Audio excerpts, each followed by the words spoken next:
All right, here we are. Hello, everybody. My name is MysterE, and welcome to this Monday morning live stream from Australia, that is. If you are joining us internationally, hello, as in good evening, good night, whatever time zone you may be in. Yeah, today we're going to be looking at. I thought it would be interesting to go over kind of what communism is. In the Discord server, we had a question from Jerry Poppins, or the leader of the Discord server, about the idea of there's this communist saying, this communist phrase, which is from each according to their abilities and to each according to their needs. And obviously, I'm giving you kind of the 21st century version of that. The original saying is a little bit more, I guess, male centric, as with a lot of stuff from that period in time, from the 20th century, basically. Um, it's basically from each according to his ability, and to each according to his needs. So it's always a male centric kind of patriarchal view of the world and of society, etc., etc. However, I digress. Yeah, we're going to be looking basically at what communism is from that standpoint, from the standpoint of its actual objective, like what it actually means from that perspective, what it's actually trying to achieve. Kind of not, what it has become in the 20th century, not what it developed into in terms of like how people try to experiment with it, or how different cultures try to experiment with it, like what the Russians did in the USSR, or what the Chinese did, or what the Cubans did, or any of the other communist experiments, or societies that have communist parties involved. Um, we're not looking at it from that perspective, because that's something that I think people get lost in, is kind of this idea that communism is a form of society that represents like something outside of Western imperialism, outside of what it is to be like an American capitalist. So like if we're just looking at the enemies of the American capitalists throughout the 20th century, like it's easy to think that's all that communism is. And just so you know, while I'm doing that, I'm going to be looking at some gameplay of SimCity. And so SimCity is kind of a game where you basically are like a town planner, and like you kind of put together an urban environment, and like you have to structure it in a certain way so like things move freely and work efficiently, so it's not just plonking stuff anywhere. There is some strategy to it to make your city as successful as can be, and that is the point of government, that is the point of politics, that is the point of organized human existence, is to try and make life as efficient as possible in order to make things run with ease. And that's the point of this game. So I thought it would be appropriate to have SimCity running in the background while I talk about kind of Communism 101. And yeah, like I said, communism, I think this is a really, really important point to drive home, that communism has nothing to do with anything that has happened in the 20th century. So, like I said, it's got nothing to do with the USSR, so communist Russia, it's got nothing to do with communist China, it's got nothing to do with any of the societies like North Korea. It's got nothing to do with any of these societies. They were structured along communistic political grounds. So like they were led by communist parties, so people that called themselves communists, but they had nothing to do with communism. Okay, communism is a certain stage, a hypothetical stage of human development after or in an industrialized world. So we have lived as communists before, humans. Like if you speak to the likes of, Karl Marx and Friedrich Engels, they would say that we've had communism before. They describe it as primitive communism, right? And so primitive communism is kind of like when we had lived in hunter-gatherer societies. There was at a certain stage of these kind of hunter-gatherer societies anyway, there was oh, we have a viewer. Hello, viewer. uh, Let yourself known in the chat if you're a regular. If you're not a regular, introduce yourself and I will introduce myself to you also. And if you want me to clarify anything, or if you have any questions for me, don't be shy, use the chat. I will monitor it. But yeah, so in the primitive kind of, there was primitive communism. Okay, so humans have existed in societies where it was, life was very egalitarian, and like ownership of the means of production, so like things that produce value, was shared by everyone. And so there wasn't really classes in society. There were no classes in, hunter-gatherer tribes.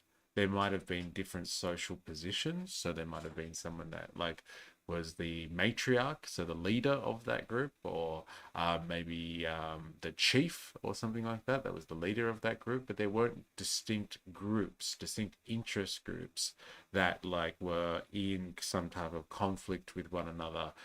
One group oppressing and controlling another group in order to kind of reap the benefits of that social organization. It was a time of human history where things were much simpler, and like there was no private property either. So people didn't lay claim to things over other people. However, it was primitive in the sense that it was very limited.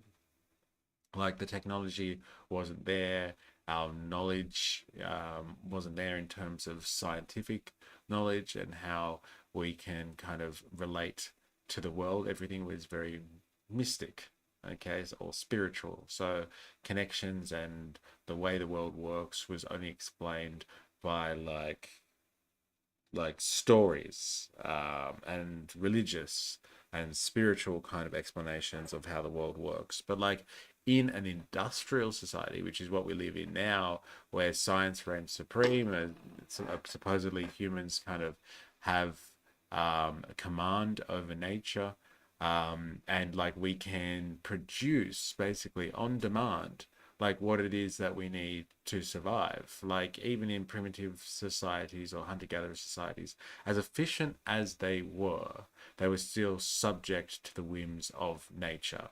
And so like if they overpopulated a certain area, then like it wouldn't be able to support their existence anymore. In an industrialized world, like because of the means of production, the way that we can control science, I guess you would say, the way that we can, organize ourselves as well, we can make sure that there is enough food for everyone, there's enough shelter for everyone, there's enough clothing for everyone.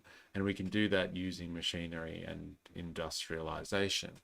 And so communism in an industrial sense, or communism, just communism without the primitive part, just communism, is this idea that in this form of society that we have now, an industrialized and advanced society, we can go beyond the capitalist way of doing things, which is basically based on competition, and based on private property rights, and a very distinct class society where there are certain groups of people that kind of make all of the value. There's certain people that are in control of all of that value, and there are certain people that relate to that value production. So the most obvious contradiction, or class relation in capitalism, is the relationship between the capitalist and the proletariat or the working class. So the working class sell themselves to the capitalist, and like they get a wage in which they can use to buy all of the stuff that capitalism makes so they can survive, and they can have more than survive. They can have, a life worth living, an enjoyable life. So that's one way of doing things. But like communism is supposed to project itself beyond that way, beyond this competitive way of organizing society, beyond a way of organizing society into various class and interest groups, especially ones that dominate others. So, where you have a certain group of people in society that control the means of production, the stuff that produces all of the value, and you have those people using that control over the means of production to basically control all of the other groups in society, or particularly the ones that labor and work for them. And so communism goes beyond that idea of there being a class distinctions and power distinctions based on those economic grounds, basically who controls what.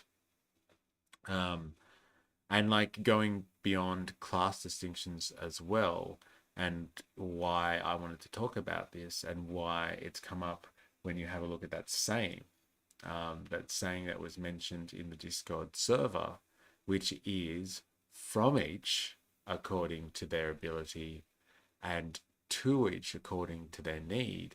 It goes to this idea that in a society where basically people's needs are met, like their sustenance is met because society has reached a certain level of abundance thanks to industrialization, then you can organize society in a way where people basically contribute what they are able or what they are willing, and people take from that society what they need. And like this is a really, really scary concept for us to kind of grapple with in the modern world, because everyone's used to this idea of competition, and like competition is the most efficient way of organizing society because it motivates people to do stuff. It motivates people to go to work because they have to compete with each other, and when they compete with each other they produce potentially the best products because like if they're worried about losing their job or something like that, or they're worried about being replaced by some other worker that's better than them, then they'll work harder, and if they work harder they'll get paid more. If they get paid more, then they'll consume better, and the whole system will kind of work. And then like conversely, like businesses as well, like people open up businesses in terms of producing value for everyone and services for everyone will do better when they're in competition, and like the bad ones will die away and the good ones will become stronger and better at producing services and better at producing all the goods and things that we need to survive. But like we know that like this isn't really the case. It is the case in some instances that like businesses compete with each other and the good ones rise to the top and they just produce better and better goods and better services. That does happen sometimes, but like generally, or like at least half of the time, they don't. They just get more and more money because they get bigger and they monopolize certain industries, and then people actually lose out because, like, in order for them to continue to profit, they actually degrade their services, and their products become cheaper and crappier. But like now there's no competition anymore because there's no one else to compete with them, and like they have a monopoly and they're producing shitty services and shitty goods, and like everybody just loses out. And that's a tendency in the capitalist mode of production. But like everyone thinks that competition is really, despite this issue, is just the best way of doing things. And like I would argue against that, and communism definitely argues against that. It says that once people reach a certain level of abundance, like society has the technology to be able to produce enough for everyone to have food, everyone to have shelter. So like everyone has housing, like you can see in the background there. Everyone has access to certain services and things like that, like running water and electricity, the internet. So like energy, like if that becomes abundant enough for, it just to be rolled out en masse, like, not like what we had 100 years ago where everyone like was burning coal to stay warm or something like that. If we had like, sustainable energy networks that fed off, I don't know, biomass or biofuels, or solar power or something like that, that was distributed to everyone through means of, I don't know, the community organization or through the state. Like those things would be off the market, and because they were just abundant for everyone, they'd have almost zero cost and they'd be available to all people.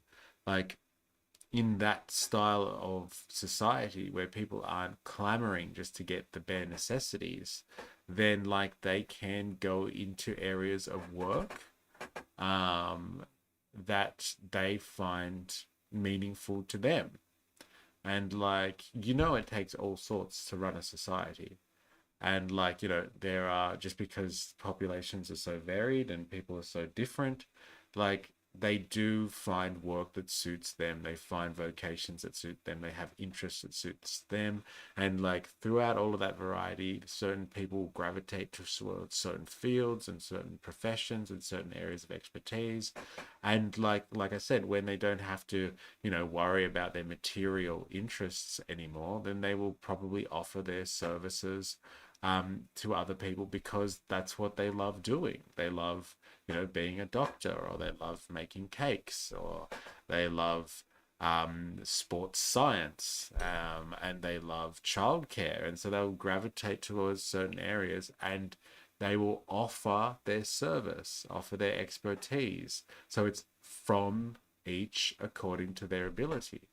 And so they will do certain things for their communities, for society at large, because that's their area of interest. That's what gives them meaning in their lives. And that's where that idea of from each according to their ability, that's where that is grounded in. It's grounded in a society where things are abundant enough, a certain level of things are abundant enough, because we live in an industrial landscape now, and that becomes available for all people to have. Like that sustenance is available for all people to have, and so they can start specializing and offering things back to the community that they want, things that they value and give meaning, because people need services off each other. They need assistance from one another. That's just how humans work. We live in social groups and we rely on each other to fill in like gaps and like things that we need assistance with. And so like that's that part of it. And like the other part, the other half of that saying, I think is pretty self-explanatory. So to each according to their need. And so like I said, if there is someone out there that loves being a doctor, and there will always be people with, health issues out there, then like those people will find each other within society, the people that offer the health services and the people that have the health needs, or the people that offer childcare services and people that need childcare services themselves, or the people that like want a cake for a special occasion, and those that just love making cakes. It's not like they need to buy all of the materials anymore to make a cake. They don't need to buy all of the ingredients anymore, and need to get profit somehow because they need access to the ingredients because they have to buy them. No, like it'll be so abundant, they'll be able to just get access to it anywhere. Now, like this sort of thing seemed, I guess you would say, really far-fetched and utopian in a world like 150 years ago, because like, how are you going to distribute this, how are you going to distribute that, like how do you make sure that everyone has enough of this and enough of that? Like how do you ever have an accounting system that is strong enough and robust enough to be able to make sure everybody gets the resources they need, everybody has access to the services they need?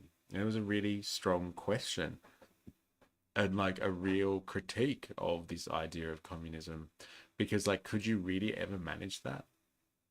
Could humans ever really know all of the needs out there all of people's wants and desires out in a marketplace that's, depending on where you live, full of millions and millions of people, all with their own individual desires and their own special needs and their own special wants.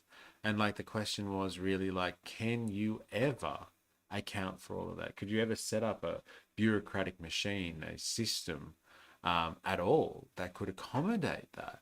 And it was a really, really good question. And like, the Soviets tried. So the Soviets being the Russians, the USSR, they tried to set up a system like that, or like move towards that system. But like, I think it's important to realize that they were never communist in the sense that they never set up this communist society that I'm speaking of, where it was super abundant and there was no need for wage labor anymore. So people working in order to deliver goods for society, kind of in a sense that they were free to do so. They needed to work in certain industries to produce value for the state.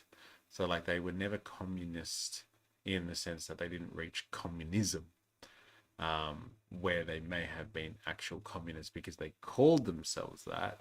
And so did the West. The West really wanted to call them communists because they wanted to demonstrate that this is what communism really looks like in reality.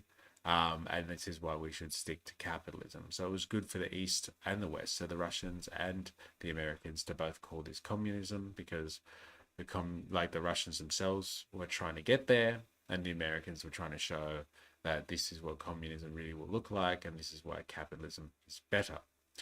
But like fundamentally, like at this point in society, this time in the 20th century, like they had set up, large bureaucracies to kind of deal with this stuff. But like, like I said, can you ever really, as a human, sit down, or a group of humans sit down and try to account for everything that society needs? Um, like, can you ever set up a system where like you can really take all of that into consideration? And I would say, in the 20th century, that would have been a hard slog. Like, people would have been able to get pretty close if you really were living in an abundant society where industrialization had taken care of everything. Like, in the sense that industrialization had allowed there to be just this abundance of food, so everyone was well fed. Industrialization had allowed this abundance of like utility provision, so everyone had electricity, clean drinking waters, running and working sewer. Like, transportation was completely taken care of. Everyone had private vehicles or public transportation. Everyone had housing. So like all of these services were all provided for. Like, you could still, within that system to a certain degree, be able to provide for everyone's needs if everything was just so abundant and like people just had to go out and ask for what they wanted. But like there would have been shortfalls and like areas where the bureaucracy or the way that society was run could not have, anticipated everyone's wants and desires and made sure that there was suitable areas for everyone to express themselves with the fullest freedom, which is what communism kind of, or a communistic society, envisages. But like today, though, in the 20th century, in the digital age, and now with the rise of AI, which works off like massive, massive data sets, like, and we're giving data all the way away all the time. Like every time we do something, like we purchase something, unless you just use cash for absolutely everything, which most people don't nowadays. They use a card or their phone. So like everything is accounted for digitally almost in the modern era in terms of how the economy runs.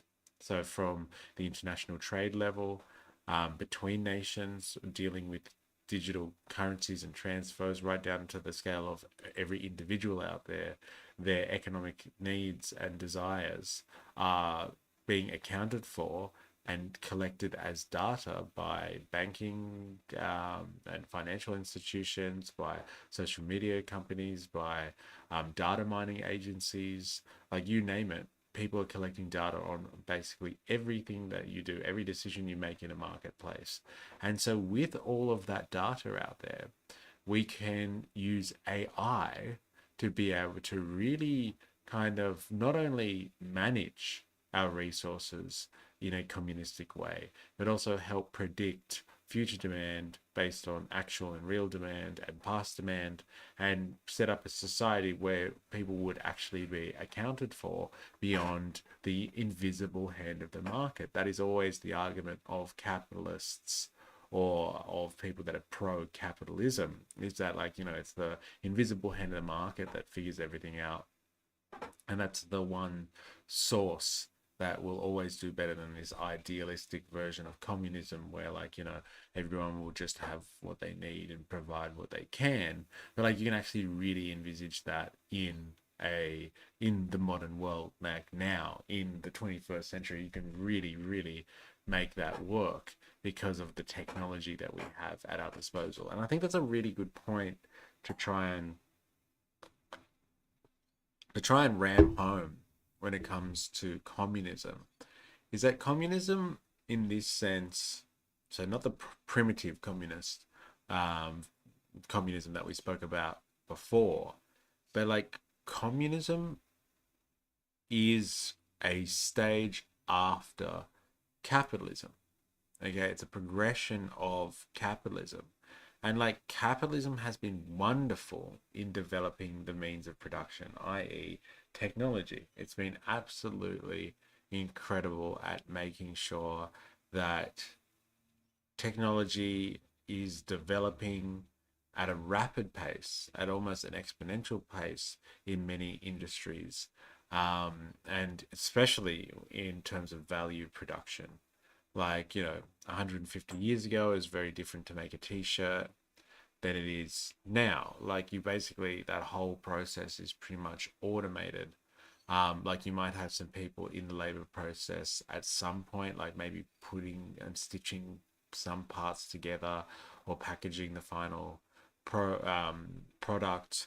But like, for the most part, a t-shirt is made fully or in a fully automated fashion because of capitalist technological growth and drive.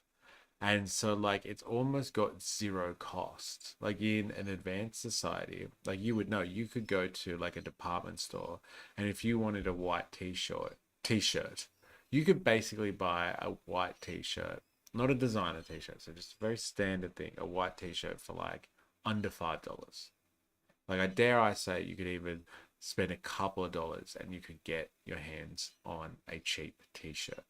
See, that is demonstrating my point about there being almost zero cost involved with that.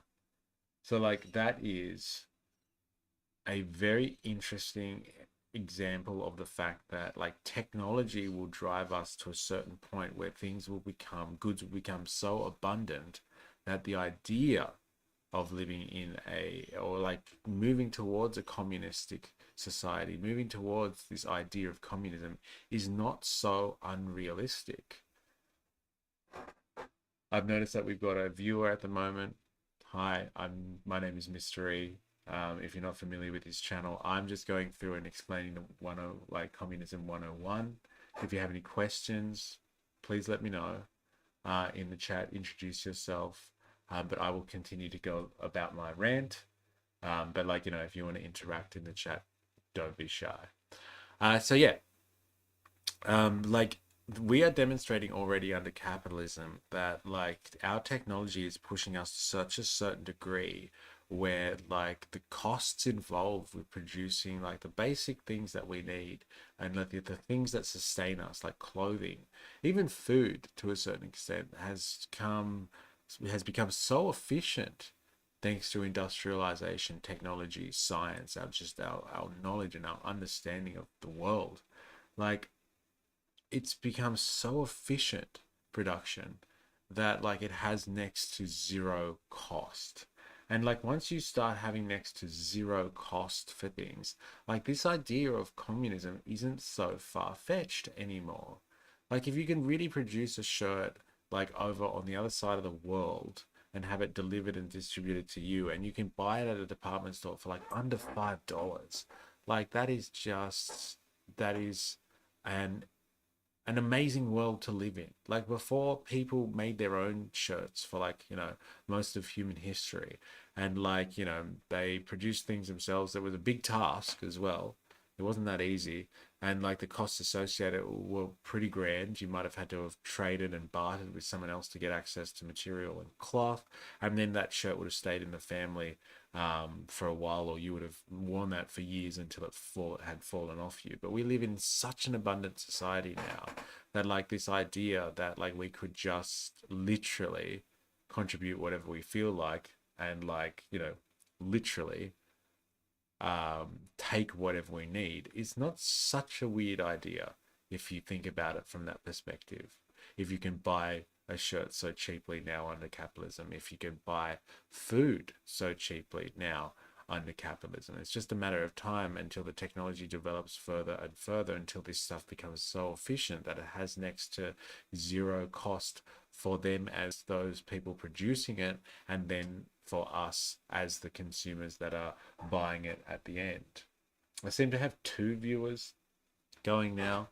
So like, oh yeah, we've hit our peak today. Two concurrent viewers. Introduce yourself in the chat, please. And like, if you have any questions or want me to clarify anything that I'm speaking about, just let me know. So like, technology is going to increasingly and exponentially grow under capitalism, and it's going to become more and more efficient at producing all of the stuff that we need. Like, look at if you have a flat screen TV in your living room at home. Like flat screen TVs, like 10, 15 years ago were like, thousands and thousands of dollars and were like unobtainable by an average family. And now like, you get a new flat screen TV every couple of years because they break down, and you want a more fancy one, and you want a smart one now, or you want one that's like, as big as the wall in your lounge room because you're not happy with a small TV anymore. Like this stuff just becomes more and more accessible, becomes cheaper and cheaper because the technology, the supply chains, the system itself becomes more and more efficient as capitalism continues to progress. Again, this is all evidence of the fact that industrialized society, our advanced technology, will drive us towards this idea of respect Oz. Keep informing the people. I will, Steve. Thank you for joining, and thank you for commenting. It's good to know that there are people listening in the chat. Yeah, so like this is all evidence of the fact that society is continually developing thanks to industrialization, and like we are moving towards this abundant society, this way that we as a social unit, as a society, will be able to produce this communistic ideal that like people can just contribute whatever the hell they feel like and take whatever they need. But the thing that's holding that back, and this is the other part of communism, right, is the thing that is holding that back, this society where people can just take what they want, and give and contribute as they wish, is the fact that this technology that we're talking about is owned by certain people. It's owned under private property rights. And so private property rights is something that is holding back society, like capitalist society, from reaching this communist ideal.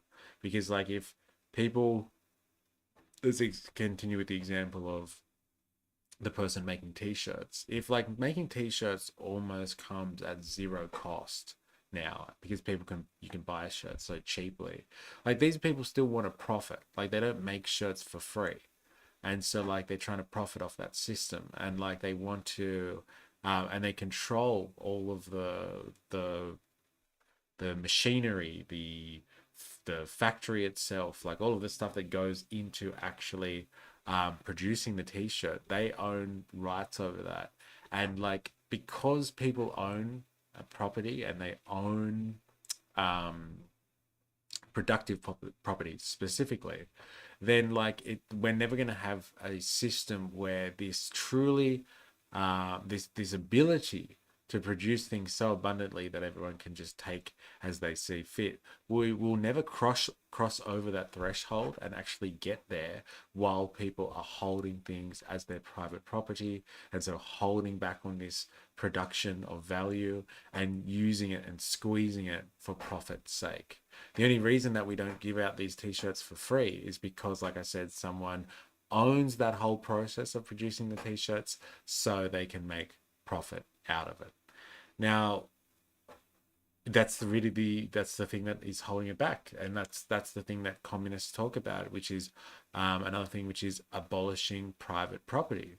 And now, like, people are usually pretty scared of that idea as well, because they're just like, oh my god, private property, like I'm never going to be able to own things, like, you know, I'm going to live in a commune somewhere, in like a mess hall, and like we're all going to have one shirt, and we're all going to have to share that one t-shirt, and it's all going to be equal because we're all going to have the same one t-shirt or something like that. All I can say to that is, like, that is just like not what private property means. And like that fear you have about that, while it might be rational if you think of it like that, it's incorrect, because like the way you're running that thought experiment comes from a place of complete fantasy and propaganda. Like there is there doesn't have to be a system where like everybody has the same shirt and all looks the same and all that sort of stuff. That is like one way of doing communism potentially, but it's got nothing to do with actual communistic society. Private property only relates to the means of production.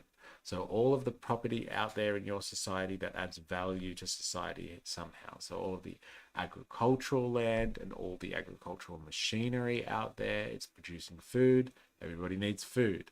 It's creating value that people profit off now. If you're profiting off that value creation, that's a form of private property. And that stuff doesn't need to be held by individuals anymore. That's private property, not your toothbrush, not your personal vehicle that you use to get around, not your house.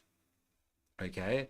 That's not producing any value. That's not productive property. However, if you own land, or if you own a series of dwellings, of residences that you rent out to other people and you make money off them, you're producing some type of, well, you're not producing value, but you're having a monopoly over something that is valuable to somebody else, a use value like a home. Well, if you're maintaining some type of monopoly over that and squeezing that for its value so you can profit off it, then that is part of this private property ideal that I'm speaking about. So that type of private property, yes, it will disappear under communism. Yes, people won't be able to exploit certain forms of property just for profit anymore, and exclude everyone else from using that, because there's like a lot of people out there that that have investments, like they own private property, so things that add to value creation, and they do nothing with it. Like everyone pretends like capitalism is so, efficient and stuff, but there's a lot of stuff out there. There's a lot of property out there, productive property, that is just owned by someone and it's sitting idle. It's not being used because maybe it's not profitable enough for them to run at this point. And so there is a lot of waste in the capitalist system that people just pretend doesn't exist because that doesn't suit their arguments about how wonderful the capitalist mode of production is and how efficient capitalism is. So like private property is just the types of property out there that like add to GDP, let's call it. So gross domestic product, all of the value that comes with society. So, don't be scared of this idea of communism because they're going to come in and, like I said, take your toothbrush.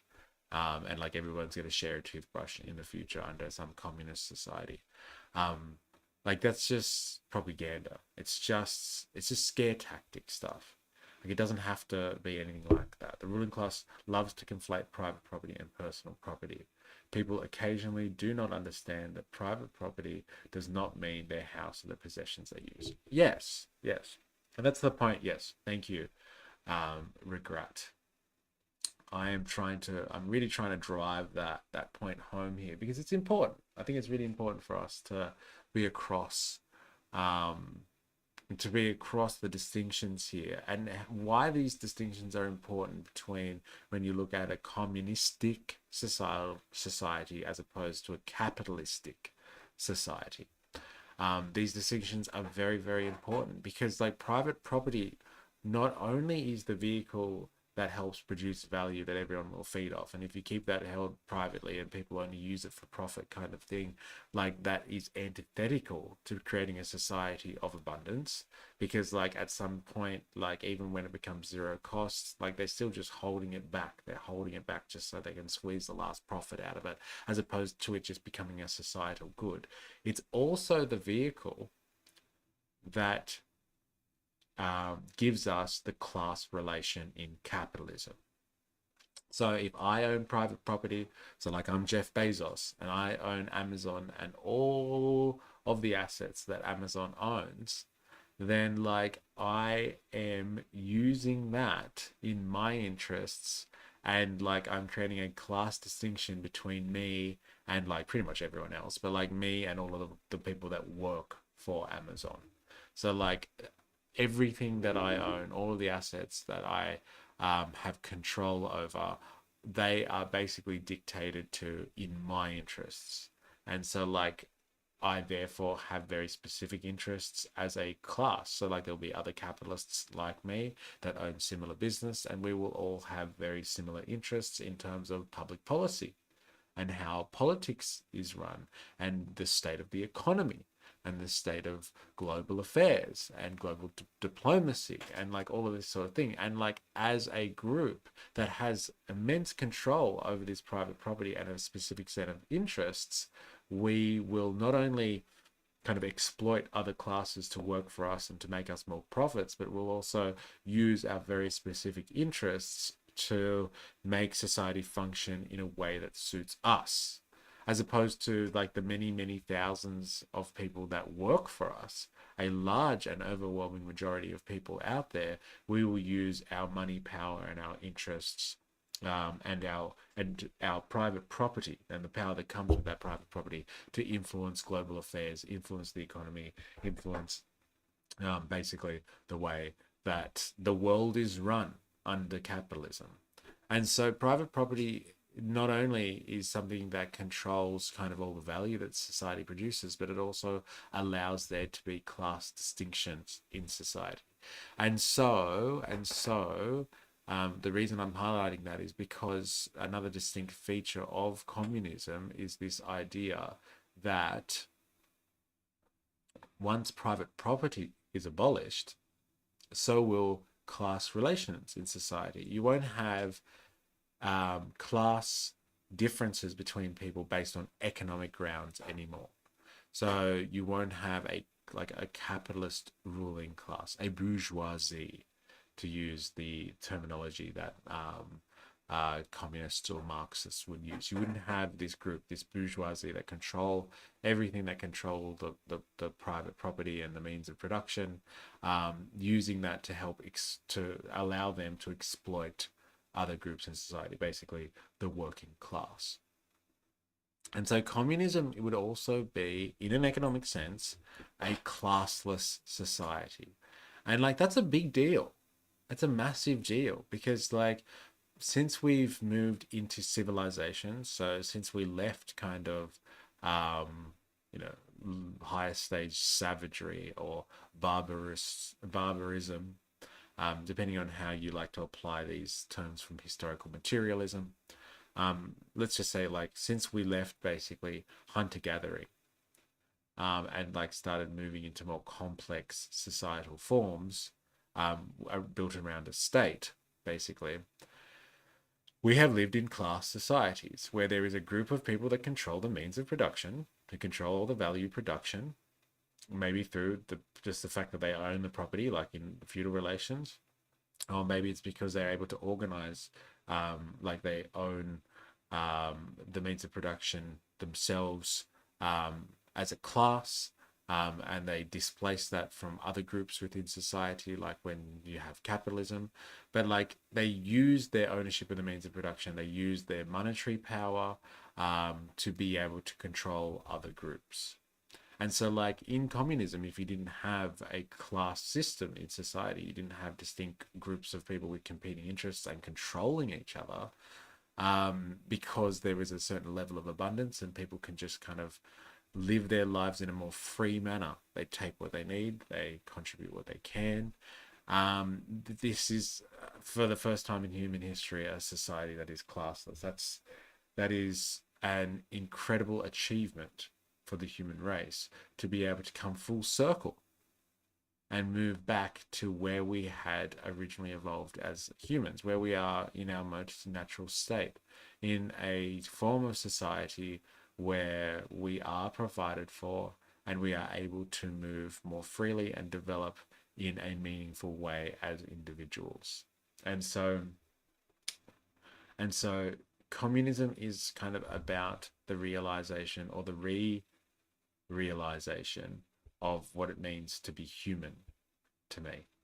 It is to return to that a time in our human history where we evolved to a certain point and became human in the first place, where we lived in societies where we weren't divided into classes, and like people, there was enough abundance in nature to provide for what everyone needed, and people were able to just to live lives based on their own terms, and like just have to deal with like human problems, like dealing with each other socially. That's complex enough. We don't need to have added economic burdens, and we don't need to be divided into classes where, some people get to tell us what to do and like other people just have to follow instructions and rules. That is a very particular way of organizing and forming society, and it's not natural to humans. Like everyone likes to think, or everyone is programmed to think in capitalism, that capitalism and market exchange and commerce is natural to humans. It's not natural. It's not natural at all. It's natural to you because you were born under capitalism and that's what you're used to, but it's not natural to humans. It's just a way of organizing society, and it's like been a very, very efficient way of organizing us in industrial societies, but it is not the end of history. It's not the end game either. The end game would be, I think, producing a society where people are able to express themselves individually to the fullest extent of their individual and be able to realize their individual potential. And like, while capitalism is quite good at that compared to feudalism, or compared to ancient and slave societies, it's not there yet. It's not the fullest extension of individual freedom. We can do better. And so what I'm going to do now is I'm going to turn over to a piece by, I don't know, a YouTuber who kind of just explains different things using like illustrations and stuff like that. So that's going to give me a break from talking, because I've now been speaking for like 50 minutes straight. And while I love a lecture, and I'm sure everybody loves the sound of my voice, it's probably enough now, because I've definitely had enough of the sound of my own voice. But like, I'm going to let this guy kind of explain what he sees communism as. And then like we can kind of pick that apart if I find any faults in that or things that I want to clarify. So this is Illustrate to Educate. I think it's pretty kind of popular series where they just kind of do fun illustrations and try to explain concepts and the way things work. So let's see what they say communism is, because I would say that this will be a more mainstream kind of view on what communism is, and it might be a little bit cliched and stuff like that. So let's see how we go. Welcome to Illustrate to Educate. Please subscribe and ring the bell for more simple and objective videos on topics that matter. In this video, we're going to look at a simple explanation of communism, as well as an explanation for private property, examples of communism. See, they have Marx and Engels there. It's funny because like everybody associates communism with Marx and Engels, but like Marx and Engels didn't invent communism. Okay, just to clarify for people, they wrote the Communist Manifesto, which was like something that was commissioned to them to do, not by like all communists, but like the Working Men's Association at the time, to the International Working Men's Association. But like they weren't speaking on behalf of communists everywhere. Communists were very varied and had been in existence for a while before they were even born, the idea of communism anyway. And so like they didn't invent communism. But it's funny how like if you want to represent communism in a basic form, like here in an illustrations guide to everything, you put Marx and Engels in there. It's funny. And lastly, the pros and cons of communism. Communism is a political and economic ideology that advocates for the establishment of a classless society in which all resources and wealth are owned and controlled by the community as a whole. The goal of communism is to create a society in which the means of production are owned by the people and goods and services are distributed according to the needs of the community. So far. In this system, there is no private property and all individuals work together to create a society that is free from economic and social inequality.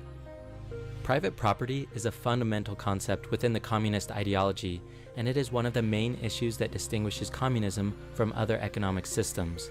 In communism, private property refers to the means of production, such as factories, land, and machinery, which are typically owned and controlled by individuals or corporations. Communists believe that private property leads to economic inequality and exploitation, as the owners of these means of production can use them to extract profit from the labor of others. They argue that private property is a form of theft, as it allows individuals to take the fruit of others' labors without contributing anything themselves. In a communist system, private property is abolished. I think and the means of I think that's an interesting distinction, because like I've gone on my high horse on this channel about like this idea that like people say profit is theft, and like I've gotten on my high horse about like trying to explain why I don't think profit is theft, but like they're saying property is a form of theft. And that like that's an interesting distinction there, because like if you're owning things, like you have to understand what property is, or the institution of property is, in the Western sense, and it comes from like this Roman kind of ideal about property. Like we get a lot of our law in the West from like the legal structures and the legal systems of Roman society. Just shows you how far we've come. But like, or maybe it just shows you how like well developed the Romans were. Let's be more positive about it. But like, yeah, it comes from a Roman sense, and the idea of property rights, right, is, and you have to think about like, because you never think about property in this way, but it's really challenging, and it really like opens up your mind to what property is. Property rights, okay, is the idea that you, as one person, have the right to exclude every other person in the human race from whatever it is that you've got. So let's just say I own this mug here, okay? My property rights over this mug allow me to say to everybody else in the world, you can't have this. So like, if there's like 7 billion people on planet Earth right now, okay, me as one individual, one person can say to 7 billion people, I can say 7 billion times if I wanted to, ha ha ha, you can have this. So like, while it's important, okay, for like how capitalism runs, like this idea of this institution of property, like it's important for like how like capitalists relate to each other so they can keep developing their means of production and producing more of this abundance that I was talking about before, which is important. Don't get me wrong. It allows the technology to develop to a point where we can get really, really good at industrialization, and then we can move to something more social and more communistic. And like private property is a good vehicle to allow that competition and that development to thrive. Like it's a really weird concept. Like if you had spoken to someone like that lived in a primitive communistic society and said to them, hey, I own this, to the exclusion of every other human on planet Earth, like they would have just looked at you and been like, you're crazy, man. Like you are crazy. Why would you want to own something and exclude literally the rest of the human race from it? Like they would have just had a completely different set of values and ideas around that. And so like, like what this guy is talking about here is like the idea of property being theft is based on this idea that if like a whole like a group of people, like a group of capitalists or one capitalist or something like that owns like land, like you can see in the background here, like this nice sunset, like kind of idealistic land here. Like if one person owns exclusively that land and like excludes literally everybody else in the human race from that piece of land, it's like a form of theft. You're stealing that from the rest of the world effectively. It's an interesting concept, very interesting concept. Production are owned and controlled by the community as a whole. This means that everyone has equal access to resources and wealth, and that the community collectively decides how resources are allocated and how work is organized. However, I just want to touch on that. Now, I think that's a bit of a leap here. I think they're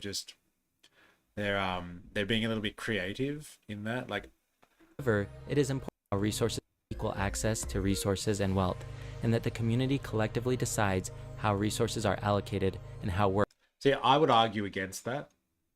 I think Proudhon explains it very well in What is Property, where he explains private property as productive property. Yeah, and I think that's a good kind of communistic kind of principle, is this idea of private property being kind of different to personal property, and private property really having to do with like value creation in society. And that's why I picked on that like picture of the land there, because like machinery and factories, that's one thing, but like land has been kind of something consistent throughout human history, in terms of the ownership rights over land and stuff like that. It's one of the most basic forms of constant capital or productive capital. And so like, you know, that kind of idea of like something that is potentially productive and can add value for everyone. It can be jointly owned by everyone to produce something that we can all live off. Something being held privately like that, like it just flies in the face of like this idea of humanity and solidarity and community, that you can just exclude people because hey, that's mine, so fuck off everyone else. Like that's a form of theft. It's a form of like stealing off other people, and like just so you can exclusively have it and hold it over other people.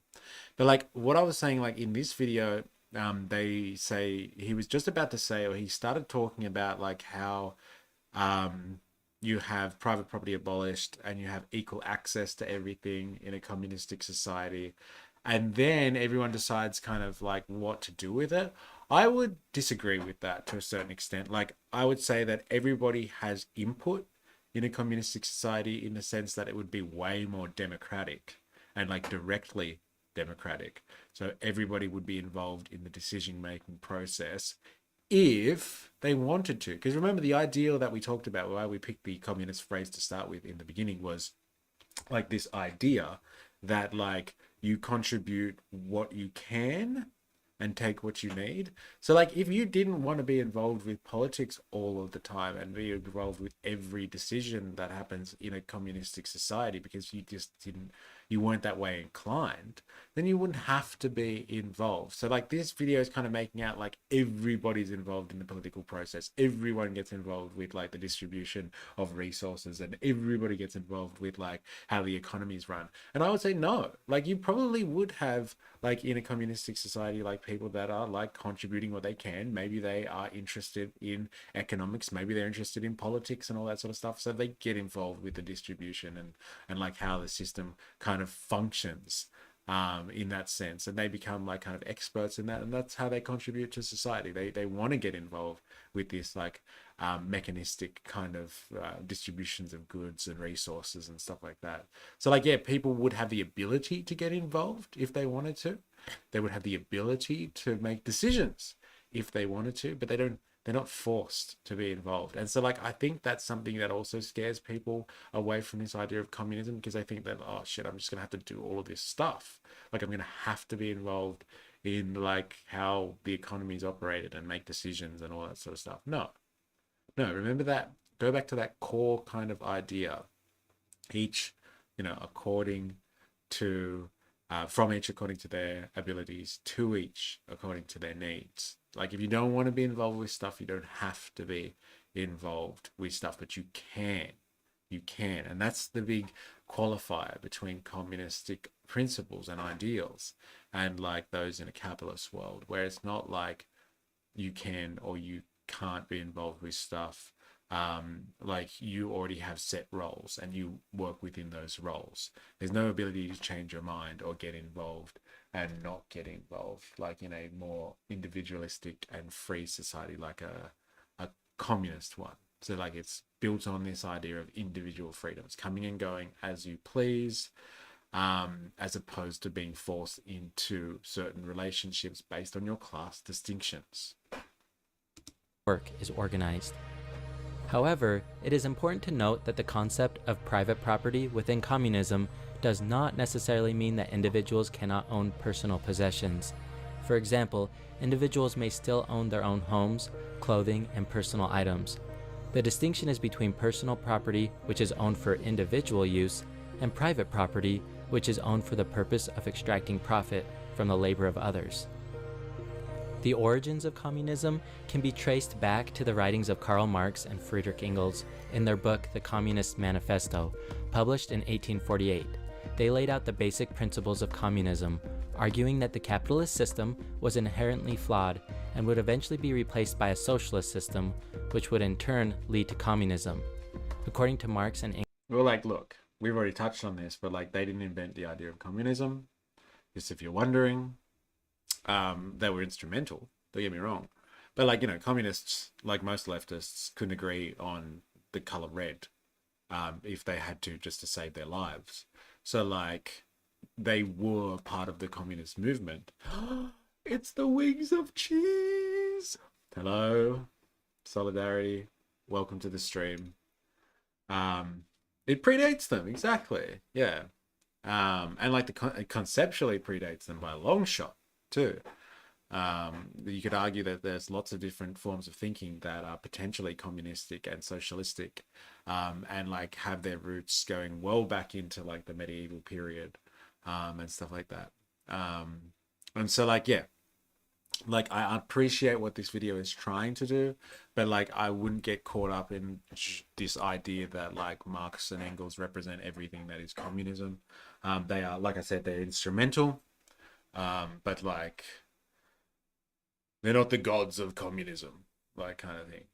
Like the thing about Marx is like I think his greatest contribution is like this understanding of history and how history works and how capitalism fits into history, and then how instrumental his analysis of capitalism is. Lots of people get caught up in like the Communist Manifesto and they stay there because they're just like, oh well, you know, it's just critiquing capitalism, like negatively critiquing capitalism and calling for some type of utopia or something like that. And like that's not what Karl Marx should be remembered for. It's not what Engels should be remembered for.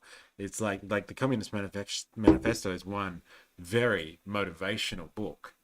Like, don't get me wrong. Like, you know, you can really stir up some kind of, you know, that those feelings within you that will like they call for a better world.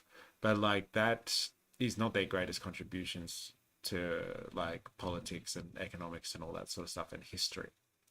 I think for Marx especially, his greatest work is to not only place capitalism within a historical context, but like give us just like this framework to be able to understand what capitalism is. Like, oh no way, 4IS, far out. Well, they're all coming out of the woodwork. Yo, what's up, give up the rock. So yeah, yeah, Marx gives us a really important framework of analyzing capitalism for what it is, because like when you're within a system, within like a mode of production, like it's really hard to step outside of that and look and see how your society is working. It's almost impossible to do that like just as an individual, without using some type of framework to analyze what's going on. And like Marx gave us that. Marx helped provide that framework for analyzing capitalism. And then, based on his analysis, based on that analysis, then he kind of was trying to be prescient about what was going to happen next, and like how capitalism would kind of evolve and give us these kind of building blocks, these kind of these stepping stones towards a different society. Um, Historical materialism. Yes, yes.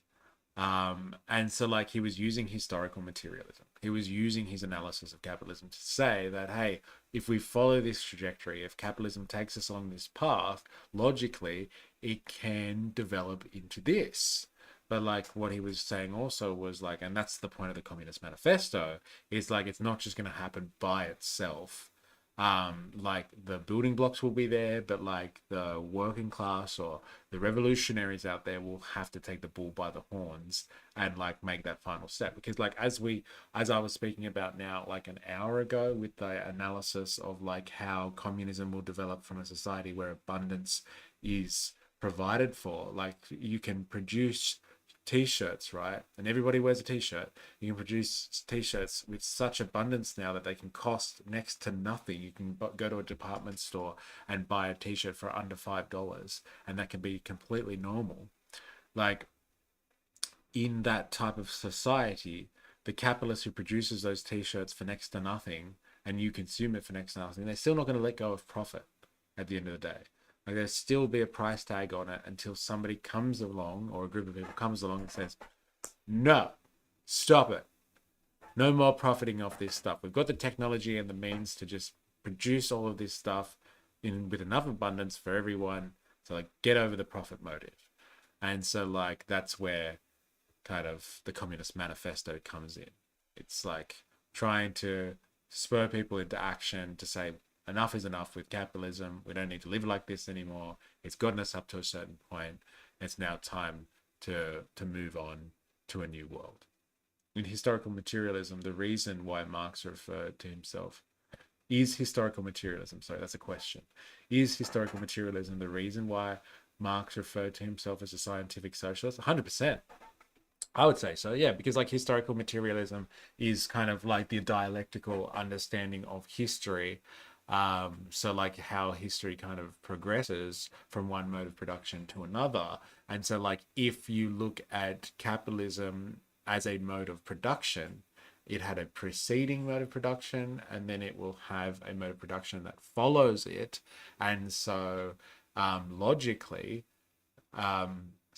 like socialism can be scientific from that standpoint because everything develops into something else. That modes of production don't last forever, and something else will come along.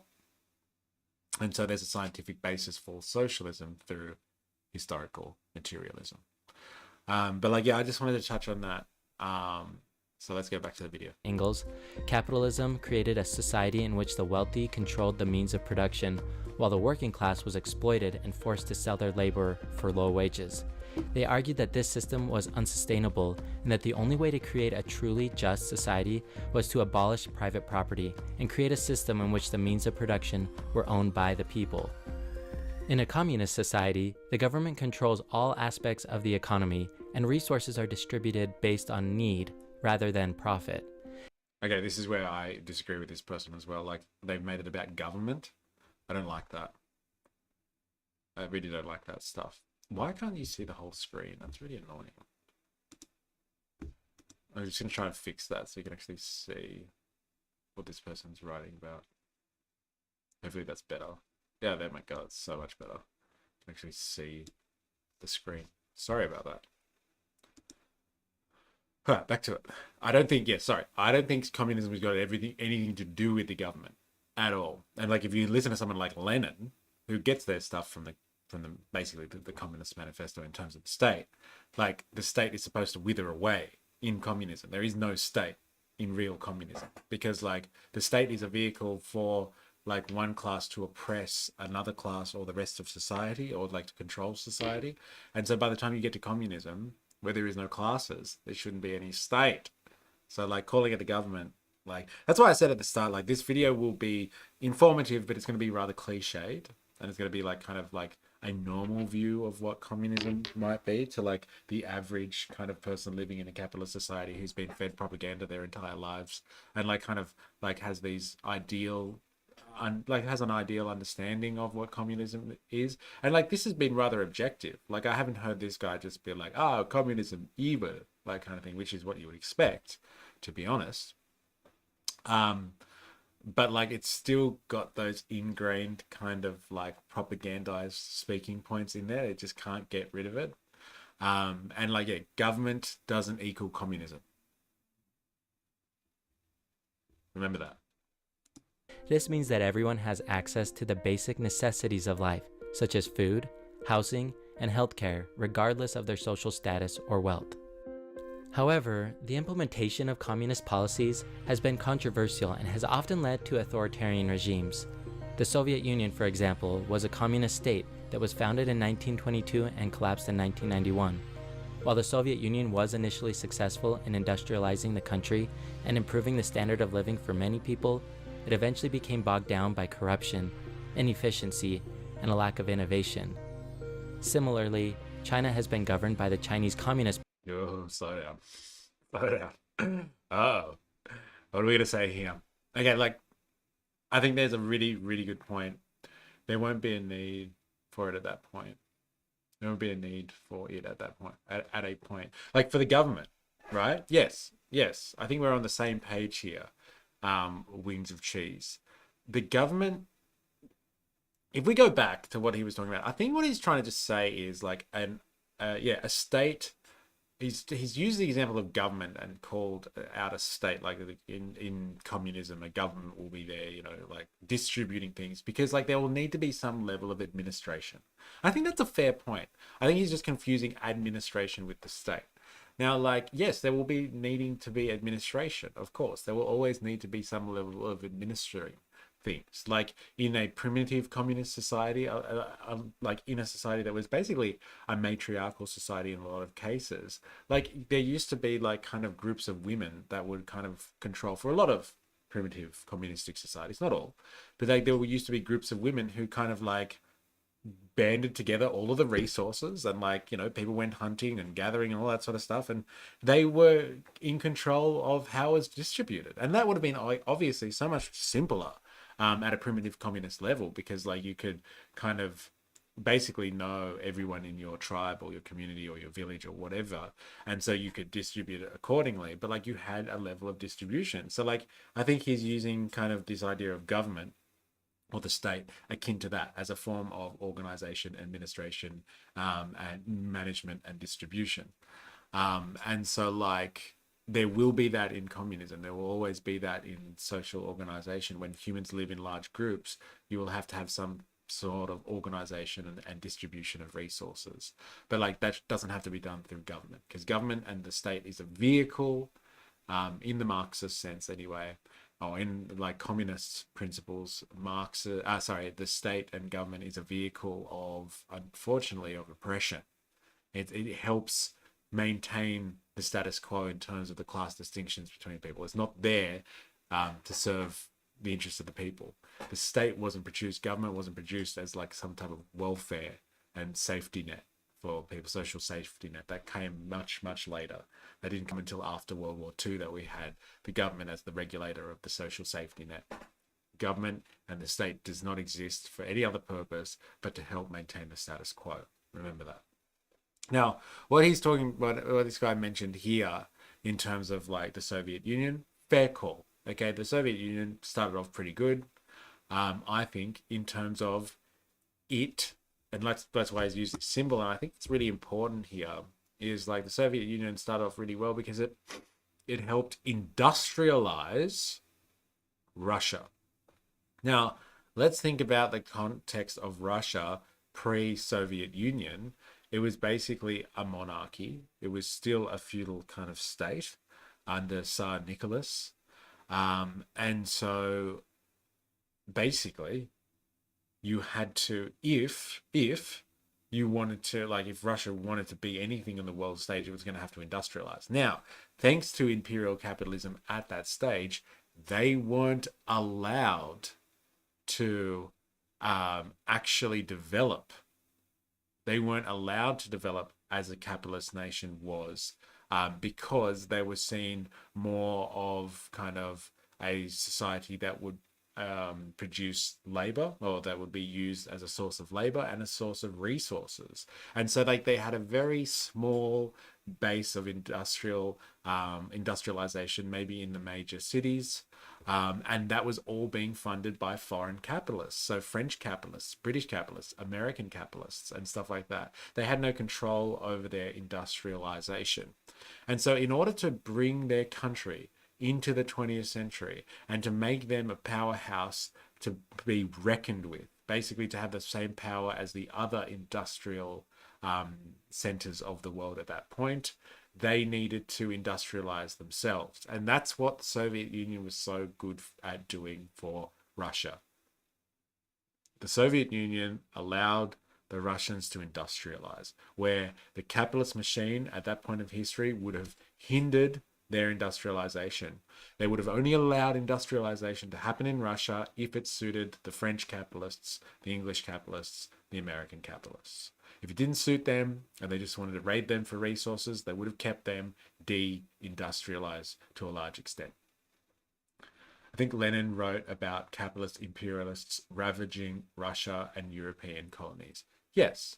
So Lenin talks about imperialism, which he calls the highest stage of capitalism. And like, it's not imperialism in the sense of like empire building, like in, the ancient Roman sense, or the American empire, which has, military bases all over the world. We're talking about imperialism in the capitalist sense, where you have large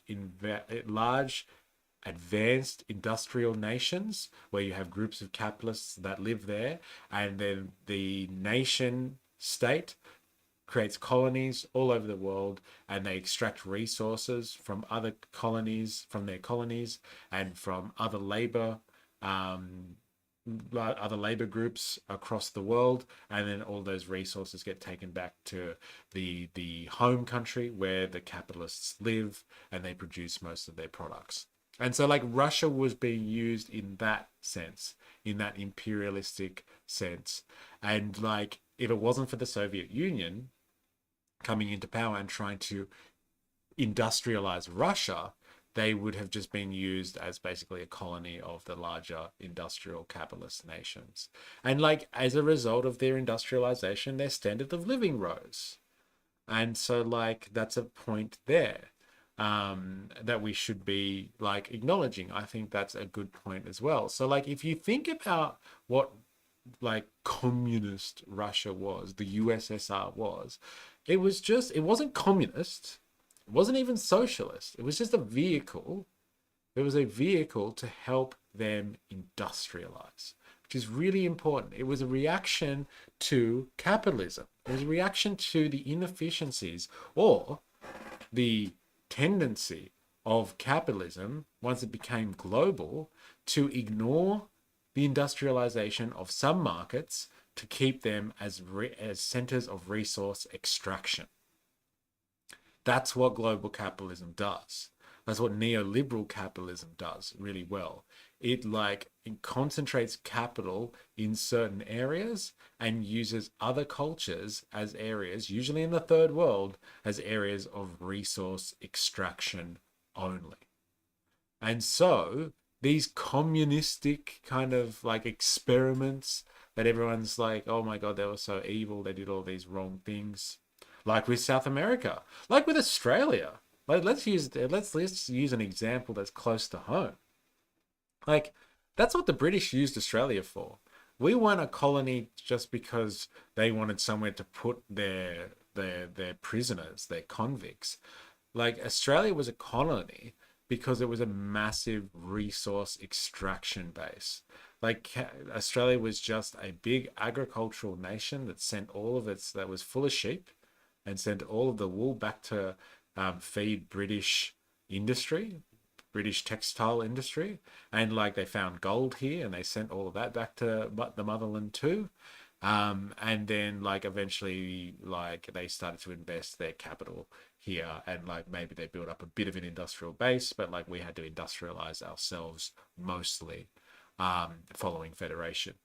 So like so like if you think about what 20th century communism was, it was nothing more than a reaction to the way that capitalism had become global and turned imperial, and was basically keeping people undeveloped to extract resources and labor power from them.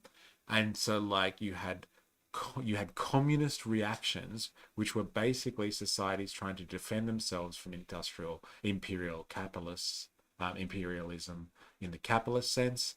And so they tried to industrialize themselves, and that's what the Russians did. They industrialized themselves through the USSR.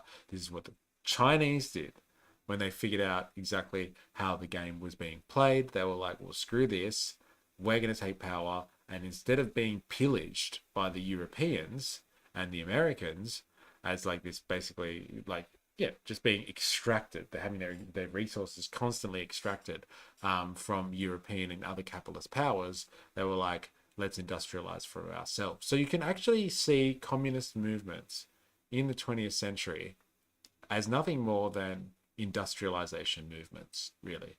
And like they used principles of communism and socialism. Basically, they used Marx's understanding of capitalism to try and get that to work. They were understood the dynamics of capitalism, and they knew if they wanted to compete on the world stage, they're going to have to industrialize, and they're going to have to use the capital wage labor relation in order to industrialize themselves. And they did it through more government control than free market control. And that's why everybody sees this difference between communism and capitalism.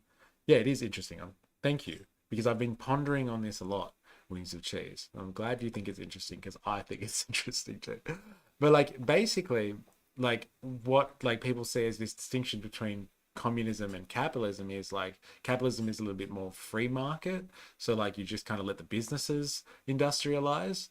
Whereas like communism, they were kind of like, no, we need a centralized state in order to make this industrialization happen. So it's kind of more like government control. So everyone sees communism as like, ooh, when the government does something, and socialism is when the government does something.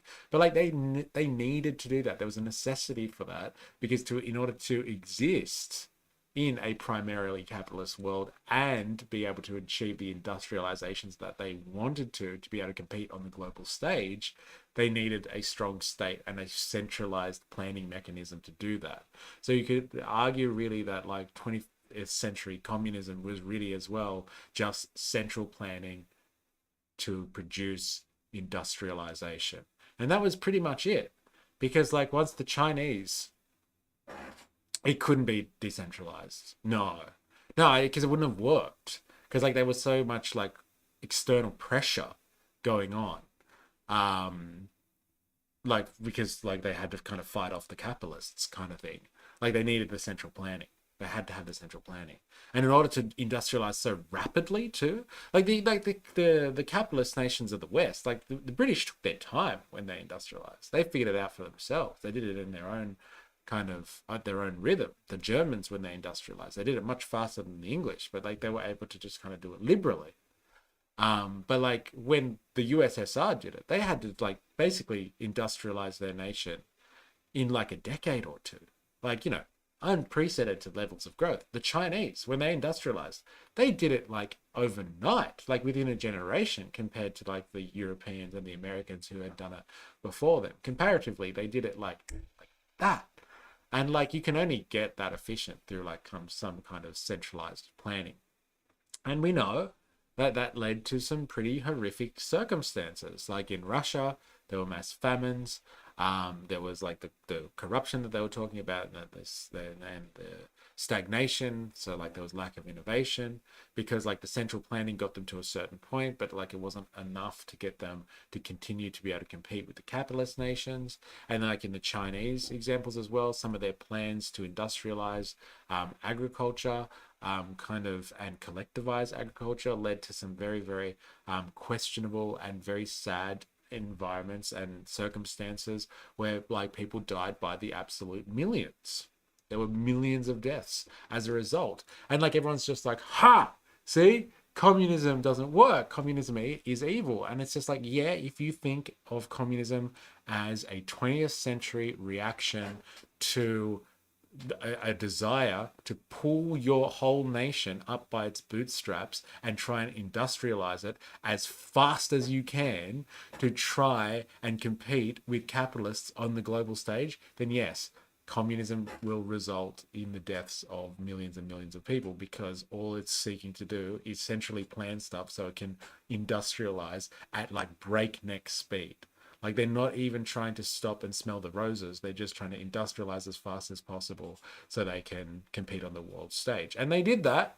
They did that at great cost, but they did that. But like, no nation, let's be honest here, no nation industrialized without significant sacrifice to its home population. Like, Marx documents very, very vividly in Capital, Volume 1, how much the English capitalist class treated the English working class like absolute trash, and like almost wiped out the British working class because they were using them as child labor and poisoning children and killing children at such a rate that the English government and like all the nobles and the aristocrats and everyone got together and they're kind of like, look, we're not going to have a working class left soon if we continue to treat our own people like this. And so like, I think a common theme of like industrialization is like, you really burn through a lot of your population at quite astonishingly and atrocious rates. And that's the real theme to learn from like industrialization, as opposed to, you know, evil communism. I would say it's just industrialization generally that, if not done well, will like result in significant atrocities being plagued upon your home population. But let's not let the facts get in the way of a good story, because people love to trash communism about that fact. So that's why I would say, and this is what I've been speaking about now for the last hour and a half, apparently, is that like communism will only come about, like communistic society will only come about as a result of the technological advancement of capitalism that facilitates such an abundance in production that you can start to let go of things needing to be produced on a market for profit. And because they can be produced in such abundance now, like it's almost zero cost, there's almost no need for the profit motive anymore. It becomes stupid, and like people start to think, and people are already starting to question that now. You can see the contradictions in capitalism manifesting in the way that people critique capitalism today. They're just like, you know, oh, is profit really necessary now? Like, people are starting to question whether profit in all circumstances is the right choice to make, and whether it's evil. And once you have people questioning that, you have the seeds of socialism and communism coming out of the capitalists society. So that was a massive rant that I just went on. But like, you know, I think it's a point that needs to be told and explained in a lot more detail, because like people are scared of communism because of the historical lessons of what happens when these people that call themselves communists try to industrialize. And it is scary. It is scary. But like, again, if we're at a point now with capitalism where industrialization has taken most of the planet, most societies up until a certain point, we don't need to be scared of what industrialization looks like under communism anymore, because a lot of societies have industrialized. Not everyone, like there's still like one huge continent on planet Earth that hasn't really industrialized much at all, being Africa. Like Northern Africa has much better than the rest of it, and South Africa has. But like, you know, there is still industrialization that needs to happen. But like, industrialization without the pressures of capitalism bearing over the top of people would be much nicer, I think. But let's see what he has to say about the Chinese Communist Party since 1949. While the party has implemented a number of communist policies. So it's a bit like when anarchists question institutions, or if certain aspects of society can justify themselves. Can I give you my guilty confession? Wings of cheese. Like, I love anarchism. Like, I love the ideas behind anarchism that, like, that the institution or whatever structure you're putting together, whatever hierarchy you're putting together, like, can be done, but has to fully justify itself. And as soon as it's finished and it's met its objective or fails to justify itself anymore, you break it down. Like, I love that principle, that idea in anarchism. And I think that's exactly where anarchism and like Marxist communism, like kind of meet up, is exactly at that point, because they're both envisaging a society, a communistic one at some point, where like you basically just have systems and hierarchies can develop, but only where they're justified and only where they're needed. And as soon as they're not needed anymore, you get rid of them. But at the moment, with the state and like with capitalists and like with class society, you have many institutions, organizations, and hierarchies that like come up, spring to being, but then exist well after their expiry date and well after when they're needed. They fail to justify themselves anymore, but they're still there. And like they just support the status quo. And so like, yeah, I really like that idea in anarchism, where they question any institution and its validity. And if it fails to justify itself anymore, it needs to be broken down immediately. And so like, yeah, if you're talking about like the idea of like what happened with in communist Russia and communist China, if those kind of institutions fail to justify themselves anymore, should they be broken down? Yes, they should. But like that was never going to happen in this case, I would say, of the USSR, and it's definitely not going to happen with China, because those societies aren't communistic. They are industrial capitalist societies, or they're societies that are responding to the needs of capitalism, which is we need to industrialize and look after ourselves if we want to be able to compete with the most advanced capitalist nations. And we'll do that by centralized planning, and we'll label that communism. And so like if they're just labeling things and like to make them look anti-capitalist, and they're just trying to exist and compete in a capitalist world, like they're never going to be able to be like communist, in the sense that they only produce hierarchies and only support hierarchies that justify themselves, and they break them down as soon as they're unnecessary. The Chinese Communist Party's only role is as a central planning authority. And like at the moment, you have to admit, like as a central planning authority, they are killing capitalism at its own game. And that's why they're a threat to American hegemony at the moment, because they're planning as opposed to leaving things to the free market. Oh. But like, yeah, as opposed to just leaving it to kind of the bourgeoisie to figure it out, and they're centrally planning, like they're beating capitalism at capitalism, and it's hilarious to watch. Including the collectivization of agriculture and the nationalization of industry, it has been criticized for its political repression, human rights violations, and environmental degradation. Despite these challenges, Can I just say as well, like I hate when people are like criticizing China for its human rights violations, while at the same time, like the West just like constantly violates human rights, like always. Like it's just part of what being a Westerner is to go around the world violating everyone else's human rights. And like no one ever picks up on that. Like the Americans constantly go to other countries and like wage war on other countries, and like disrupt other people's election processes, and like, put in dictators like throughout South America, and like intervene on every way with other people's human rights. But it's always China that's violating people's human rights. Like, don't get me wrong, I'm sure they are, but like, why is it like that's a problem of like Chinese communism? Like that's just a problem generally. People are always in violating, like societies and nations are always violating the human rights of not only their people but like others, like foreigners and stuff like that.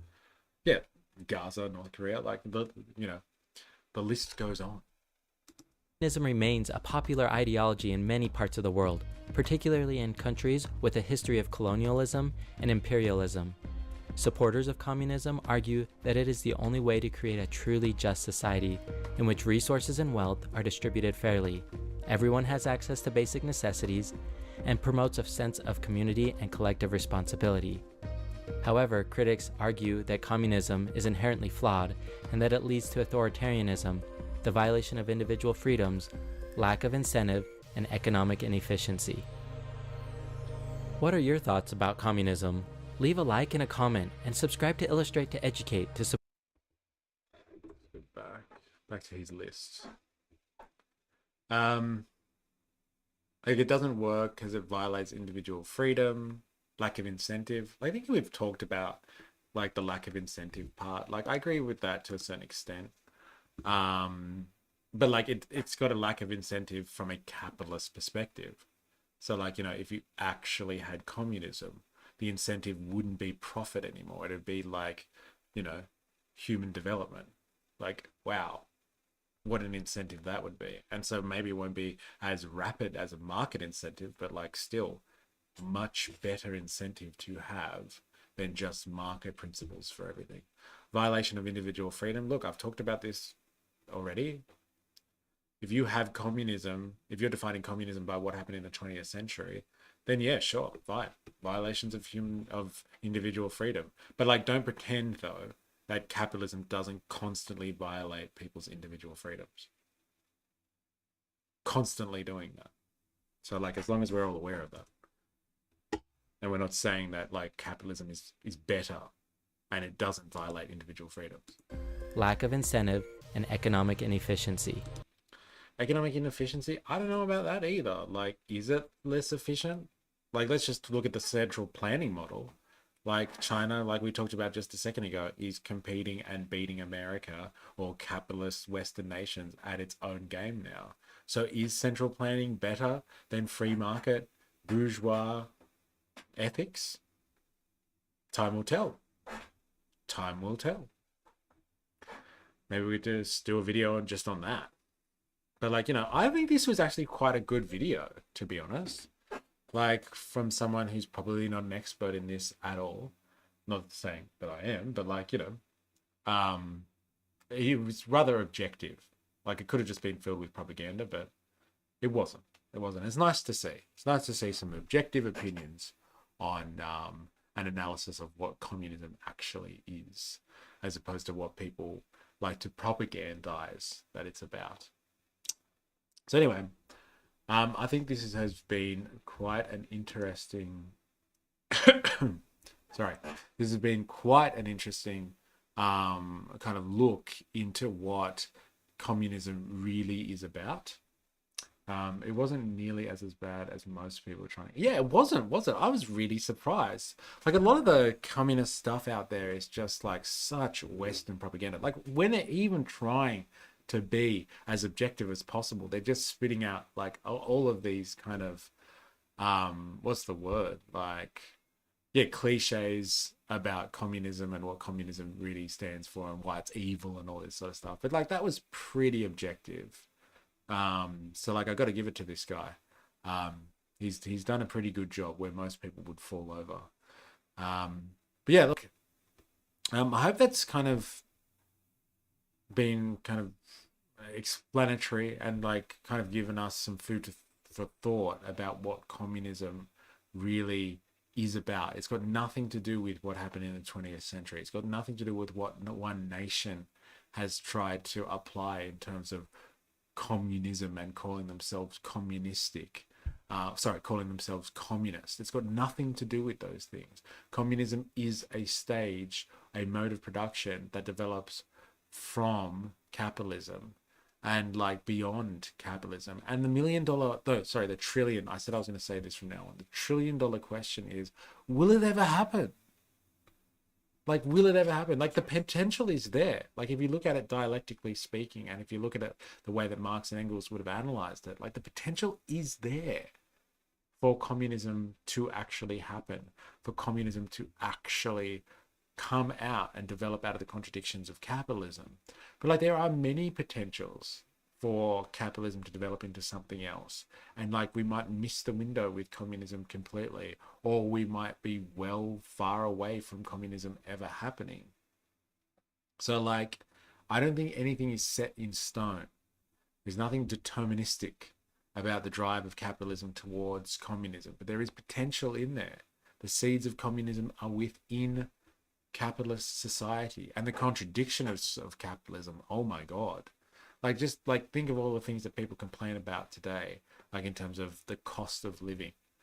Like that is a massive contradiction within capital that like capital can't resolve. There will always be cost of living crises within the capitalist mode of production, especially as technology increases and displaces labor. Like people are losing their jobs and losing secure work. And if people lose their jobs and lose secure work, they don't have the money to survive within the capitalist system. And so the capitalist system starts basically falling in on itself. It's a massive contradiction that it can't resolve. And so if capitalism can't resolve that contradiction, it will either dissolve in on itself and regress to some other form of society, or it will progress to something new and like more brave, and more real for humanity. And hopefully that'll be something like, you know, socialism and communism, but like it doesn't have to be. It's up to people like us. It's up to revolutionaries like us to try and push society in the right direction.